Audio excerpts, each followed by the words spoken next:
Nous sommes à Kinshasa, Bino Bozali partout à travers le monde. Tous allons na MKBZ officiel, nous allons profiter ko souhaiter Bino ba joyeux Noël, na baba bota, na banda kuna Bino, bisika nyonso Bozali, botika ke année oyo tokende kosili sango ensemble dans la joie, surtout tokanisa bola moya Congo, tokanisa Congo, tosala Congo malamu parce que le plus important est la Kandé Congo. C'est grand pays que Dieu nous a donné.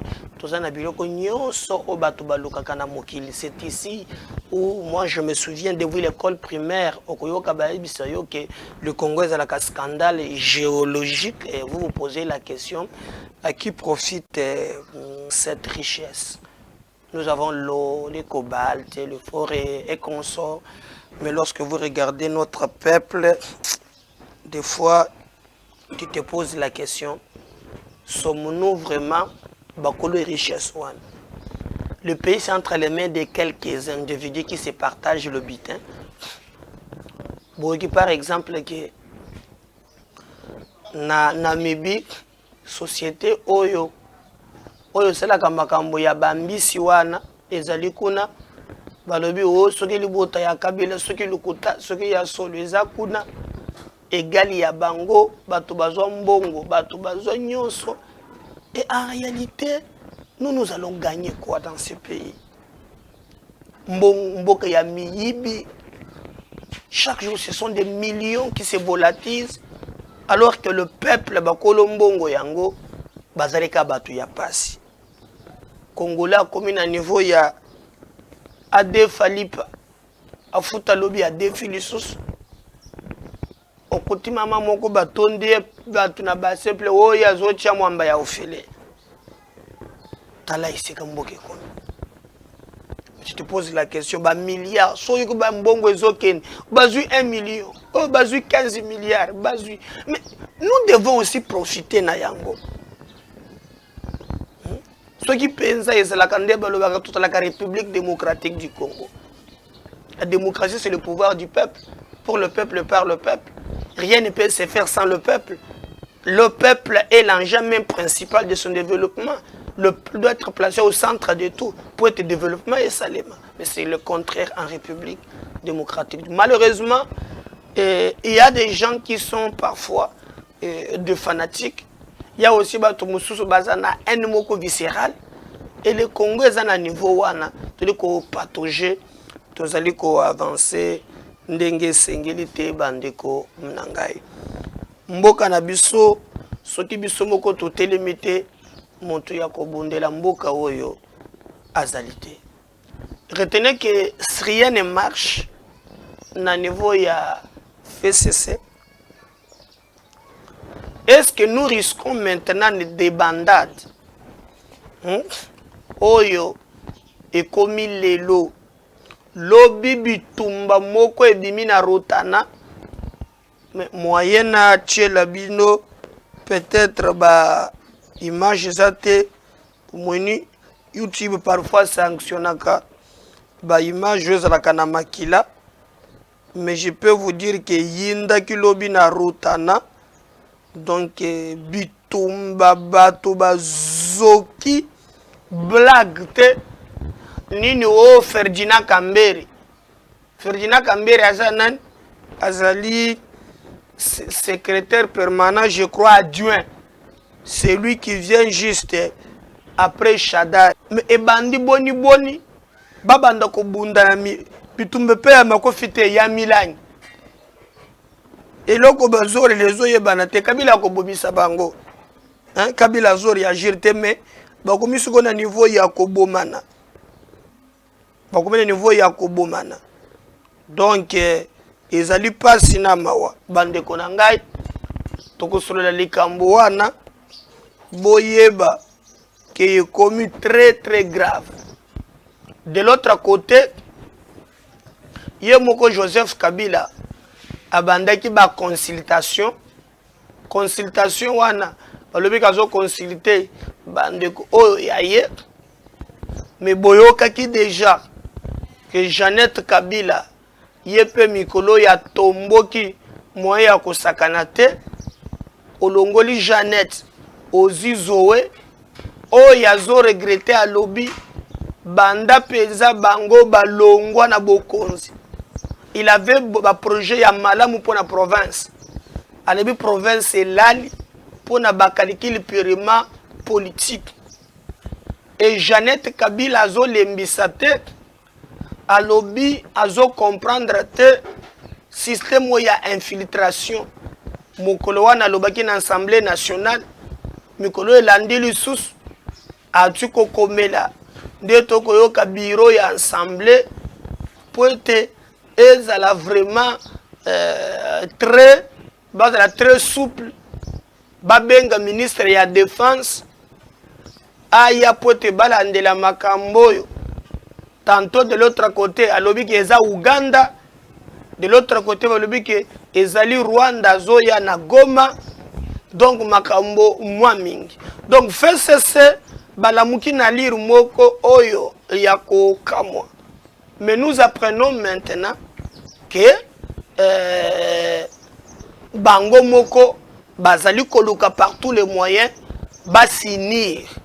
Alors kokabwana eleki tellement mingi que batu na ngambo yo mutu na mutu tana version na ye oyo azali kopesa. Donc ezali kopesa biso passe. Mais biso to lobby ezala bandeko ya FCC ba lobby. Ezala bandeko bazala ngambo mususu ba lobby. Biso tozolinga na mboka na biso te infiltration mususu ekota. Ce qui est vrai, natuke bisabino lobby que mutualisation oyo ya ba forces armées na biso na oba Uganda basali pour le moment je crois bozoyoka lolengeni ni misale zo salema na Uganda na force wana ensemble na mabele na biso.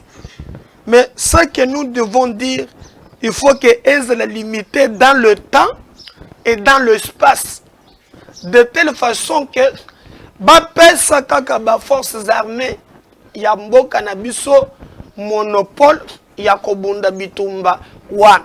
Alors consultation ya Kabila ezali ko continuer sur base ya ba makambo ebele. Émission moko le kaki na yebisa kibino que bazali ko se préparer pour na élection ya 2023. Na ba source oyo tozwa ki mokolo wana bazo reprocher Kabila na batu na ye d'avoir choisi Shadari à la veille des élections. Donc élection ezala kineteza ndenge komaki wana bacho non. Bazolinga cette fois-ci que bazala na candidat déjà na 2022. Oyo kozala candidat ya FCC pour te affédérer ba force. Bande ko mutu mususu kutu balobi na réunion wana na ba source na biso ba musu balobi Shadari ya zonga. Ba musu baza totalement opposé na Shadari. Franchement mususu bazo proposer Mama Olive, Mama Waro. Mama Waro ye moko asalobaki mais que les hommes ont échoué. Il était grand temps que no ba chapé mwana mwasi. Bang de ko musu bazo boya balobi balingi ko zo candidat ya ko échouer. Mieux vaut basalata alliance na ba candidature mususu. Peut-être bayokani bameka ko soutenir candidat mususu. Monsieur le que je vous avais parlé que non bato bandi ko courtiser Katumbi. Et Katumbi a l'objet de se prononcer le 20 à partir ya Kisangani oye moko penza bato bakolinga bayeba eloko nini oye akosala. Donc tozali vraiment na situation wana yali ko préoccuper et bato nyonso. Alors nangambo mususu kaka na kati ya FCC bazolinga ke na bureau ya seni batinda batu na système moko ya CC yango bomoni wana quelqu'un de très sérieux qui me l'a dit batindi DJ Manara mais balinge bimateke bango batindi ye basenete babengani ye net asali haute trahison or ye wana bango baponi po ete akende kuna akende ko contrôler processus eza wana donc bato bazokanisa ke Manara akei kuna po se rebeller eza lukuta. Ah oui, Manara, quelle est la logique? Bomoni fait cesser bazali en collaboration na la muka na bande komususu bango bakolingate et comme par exemple que non batindi mutu d'une manière officielle bakolinga ke batindi mutu parce que écoutez ce que bazo se contredire ndesko babeti stratégique batindi DJ Manara akei kuna net bazana yete alors kake kuna poete a contrôler makambo nini ekoleka kati na bango et na cesse version mususu ezali kopesa comme politique ya Congo ezaka politique ya kobuba peuple politique ya kokosa peuple nde bazo sala biloko B1 mais nous observons de loin pour vous dire la vérité alors rien que la vérité vérité rien que la vérité pour te boye banini ezali koleka. Mais ce qui nous a étonné, ezali ya komona ke au même moment que bango bazali ensemble bazo bunda, mais le courant ne passe pas. Ba progressiste bazali lobby secrétaire permanent selon maloba ya ndeko oyo na kotiela bino vidéo bolanda alobi Kambere bakei na makofite ekomi ya milangi pasoli ye fait cesser kaka kolongo ya pouvoir nani umbelite moyena tshele bino vidéo ezate makila ela eleke belé mais bolanda ta audio boyoka makambo secrétaire permanent basuki mutema opposition oyo eloko mabe Kambere bundi selon lui il paraît à Panzier Tolanda. Je suis Ardon Kabambi. Je suis au Colibri sur l'avenue Lukusa. Je voulais alerter le monde entier et ceux qui m'écoutent ce soir. Je viens d'être à présent agressé par monsieur Ferdinand Kambere, secrétaire permanent adjoint du PPRD. Il a pris une bouteille et m'a cassé sur la tête. Là, vous voyez du sang. Je suis en train de saigner de partout. Je suis à présent sur l'avenue Lukusa, au Colibri. J'ai été invité par un corps scientifique pour le vernissage de son ouvrage ce mardi au Rotana Hotel. Monsieur Ferdinand Kambere s'est caché ici derrière. Ici derrière. On y a mis tout ce que vous voyez, rideau et consorts pour le couvrir. Donc, je suis là, menacé. Monsieur Ferdinand Kambere a amené une bouteille et m'a cassé sur la tête tout de suite.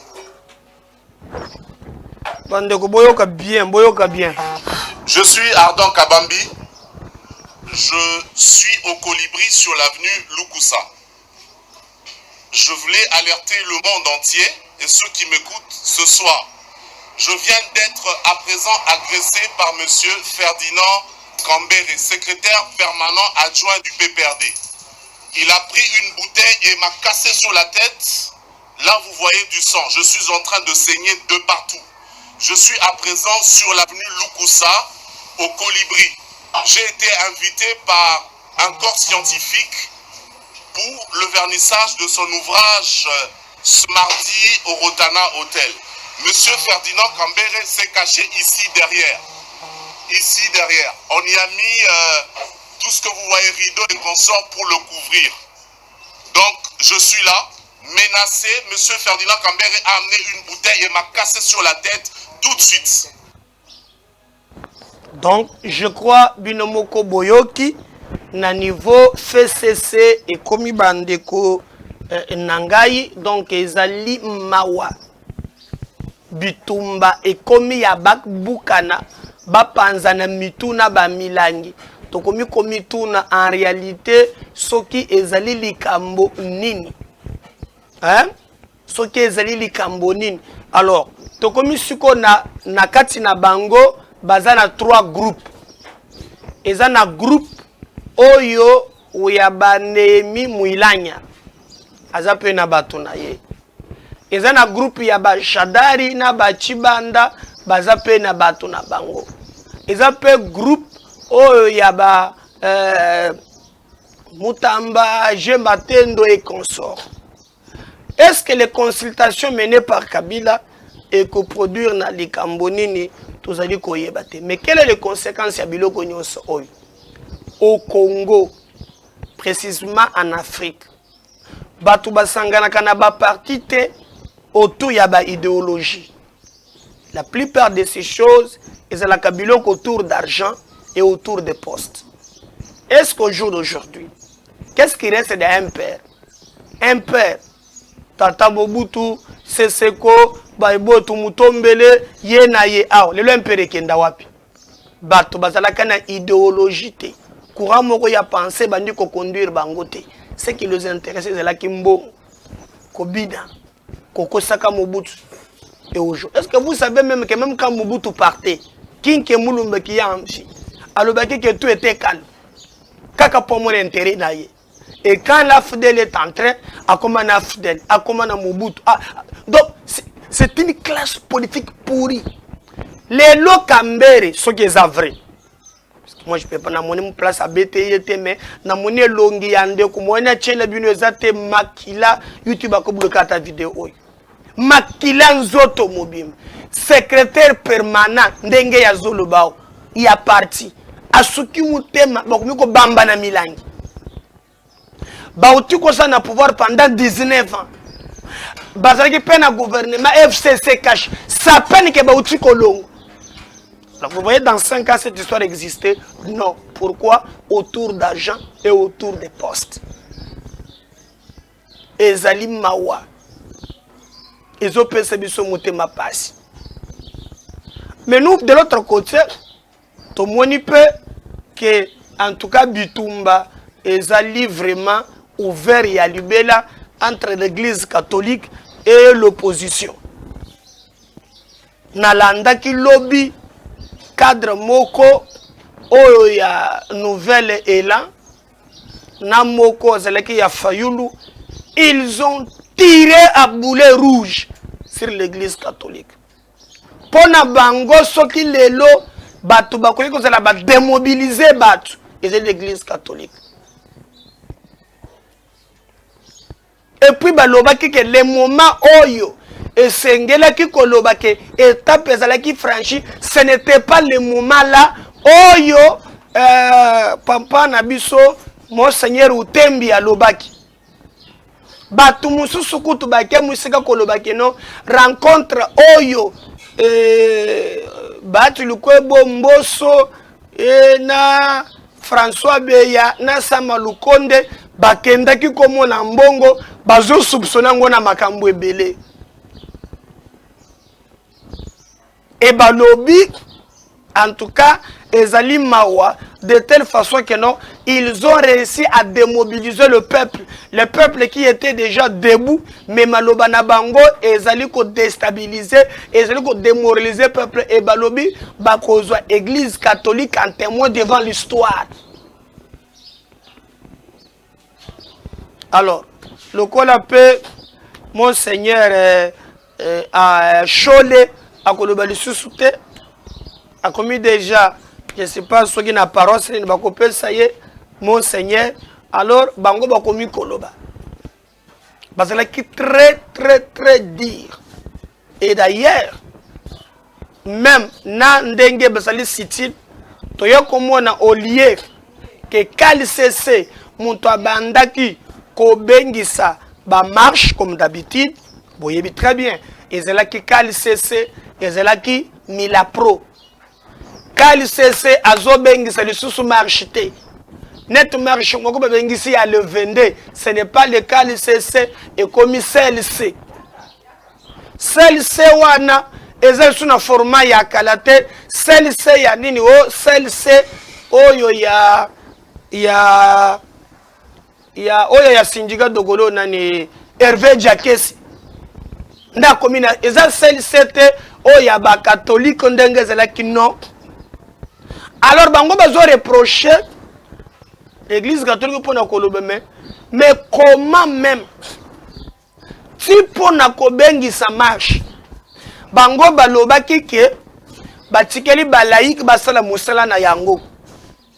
Selon certaines sources balobi ceux qui ba mekaki ko contacter KLCC na mila pro vide et bon maintenant elongo KLCC ndenge bandaki et commis maintenant celle-ci toyebi très bien bautaki ko sala quelques activités boyebaki na mikolo lekaki oyo epesaki ba résultat ya malamu te. Alors tomoni que bazali ko reprocher église catholique na église protestante na bandeko ya lamuka ke bazali ko jouer jeu ya pouvoir bazali sincérité donc ezali passi ba comprendre te au lieu que KLCC o babandaki na ye abengisa marche KLCC akoti alali et comme ko créer du version o celle-ci moto azo bengisa pona bango balobi soki baponami ekeyi mabe la muka bazali ko tenir église catholique local responsable bazo reprocher maintenant d'être trop proche du pouvoir et qu'a commis ko relayer ba opinion ya pouvoir alors que tout le monde qui dernièrement papa nabiso Fridolin Ambongo na Kisangani azala ki tendre na pouvoir te. Il a même dit la république des menteurs. Bato bazo kosa. Et biso tolobaki. Est-ce que bolongo kaka ya église catholique et quoi que démoraliser en réalité peuple parce que l'église catholique ata basala ka politique na bango bakendaka nango jusqu'au fronté. Mais ce n'est pas oyo bato bazali ko kanisa bakoma nango tina suka mais en réalité ezali ke population de ayeba ke catholique akendaka na front jusqu'au bout. Même tant que to sala ke ba marche celle-ci awa et komaka ba moment moko to sala ba premier marche avec succès, deuxième avec succès, après l'église s'est retirée. Ah oui, l'église s'est retirée, l'église n'ira jamais au front. Na bandeko bazali ko attaquer bango qu'il fallait bazala non. Même bandeko ya pouvoir bazo miko sakeno bazan église catholique mikolonio seza lukuta. L'église a bolekela comme à tout moment l'histoire nous montre que catholique ezalaka na ye bongo. Donc moi je demanderai na ba parti politique ba ko se décourager de toutes les façons na lobaka toujours pour to tongambo kanabiso on a besoin ya contradiction. On a besoin il y a NT, on a besoin il y a opposition républicaine. Oh il y a kokobo les actions menées par le gouvernement. Oui, c'est démocratique et on a besoin de ça. Mais cela ne peut pas devenir derrière l'église où il y a des sociétés civiles qui peut être comme groupe à pression. Alors que bango balobaki que non, les politiciens bas s'assumer babunda bitumba na bango sans pour autant ne pas compter na église catholique. Donc l'église catholique bango bamoni cette fois-ci ce n'est pas KLCC monto bengi si marche cette fois-ci ezali CLC et CLC sont allés communiquer wana ezali signé na Hervé Diakese partira ou partira pas de l'union sacrée. Moïse Katumbi précise l'opinion na Kisangani 20 naza kutuna article moko oyo je vais vous lire ezali ya bande konabiso moko ya opinion info balobi boye enjeux électoraux Moïse Katumbi à l'assaut de Kisangani ce 20 décembre. Donné pour mort politique par certains pronostics, Moïse Katumbi Tchabwe ne pourra jamais être dans le tombeau. Si mort il y a eu réellement, alors le chairman attend ressuscité de la plus belle des manières, c'est lundi 20 décembre 2021 à Kisangani. Non seulement en s'offrant un bain de foule, c'est à quoi il est habitué fort de son aura, mais aussi en démontrant une fois de plus sa capacité à percer, à résister aux impétueux vents politiques.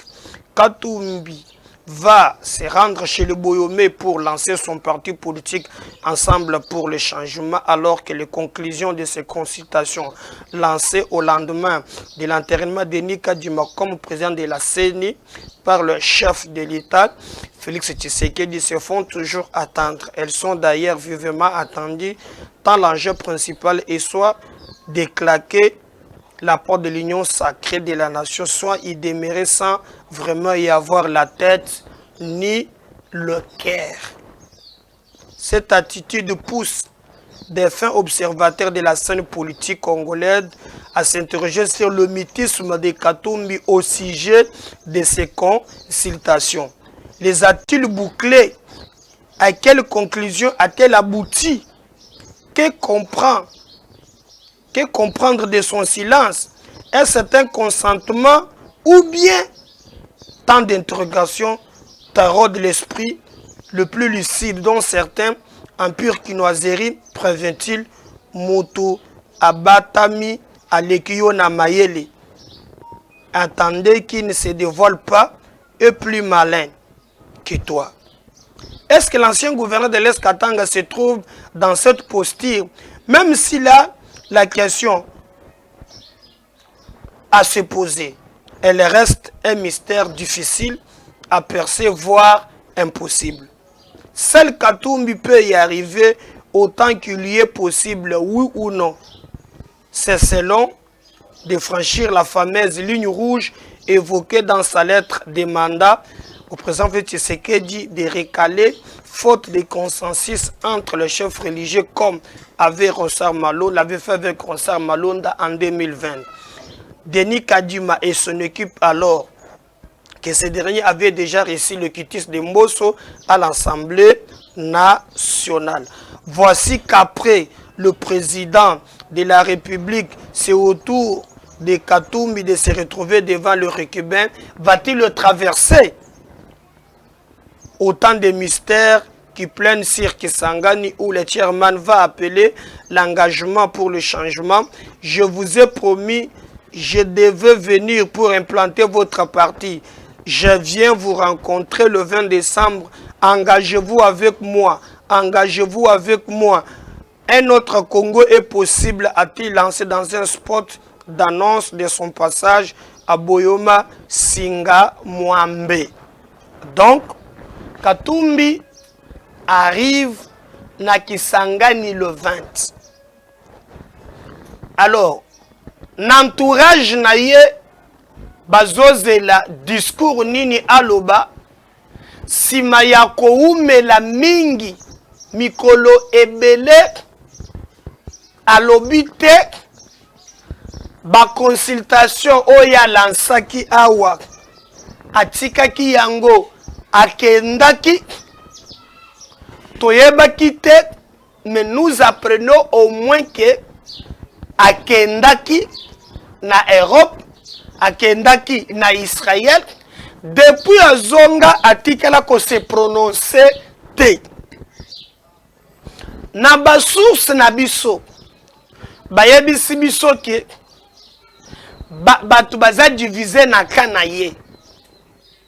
Eli ya liboso esengiye ke soki kaka akomi na Kisangani wana directement annoncé officiellement qu'il quitte ya libela union sacrée. Bande komusu bayebisi ye wana zebise bino ezali discussion. Les 20 ezali ko réserver beaucoup d'enjeux pour na bango. Alors tozo yeba te soki koza ndenge nini bakotikelaka na ligne droite ou bien Katumbi peut azana moi maloba na ye contraire. Mais jusqu'aux preuves du contraire, Kanaye eza divisé. Francis Kalombo abimi alobi bato bakozala fixé kaka le 20. Bloc ya ba Franci na bande kumusu bango bazo milité balobi batikala nanu kaka na union sacrée. Mais bloc mususu Kamitatu et les autres pona bango et sengeli kaka le 20. Katumbi aloba sans embâche niveau faut que non bango balongo libela na kati ya union sacré aloba libela ke balongo kati ya union sacré wana groupe ya ba Kamitatu groupe ya ba ya je sais pas bonso baza kuna baza mwa mingi baza pona kokende ba groupe musu baza pona kotikana. Maintenant Katumbi a kozala le 20 il est appelé qui appelle ce discours oyo ezali vraiment tronso bazali kozela na ngambu ya ensemble pour être à tracer ligne ya sika mbutumbutu likolo ya mbutumbutu. Aussi par exemple le groupe ya ba Eliezer Ntambwe bango bazali pour être Katumbi atikala na kati ya union sacrée. Pona bango Katumbi doit rester na kati ya union sacrée. Et vous savez que Eliezer azwaka bavoi na ye ebele oyaza ministre lelo ya transport Cheribe Okende ajembela ki neni papa ya bato. Eliezer asala bavoi ebele nde Cheribe ajembela azwa. Mais lelo akomi kuna bon Eliezer ba Francis Kalombo pona bango Katumbi akokende paite atikala na kati ya union sacrée. Ba Kamitatu ba Bolingetenge ba Mukebayi et les autres Katumbi Sengele a quitté union sacrée. Boye moko Katumbi akodoba nini na le 23 atoki ba journaliste nyonso na michopo tout bakei aona kishisa batikali ndambu tout bakei nde côté na ibisaka pe batu ya pouvoir il faut soigner communication na bino, il faut vendre le pouvoir, vendre l'image. Même na ba salaire na bino bokoti pe kotia makoki pour na ba vendre image. Oh, nous sommes dans un bon côté. Mais il y a un zo sala a toki presse nyonso ekei.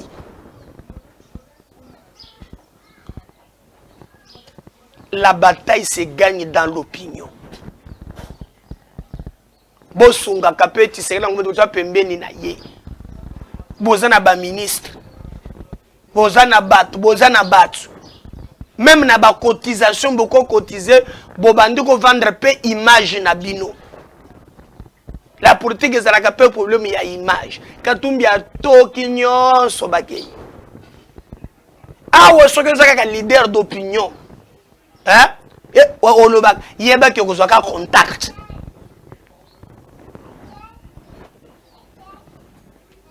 Alors, bato bazozela akokende te tout le monde bazozela.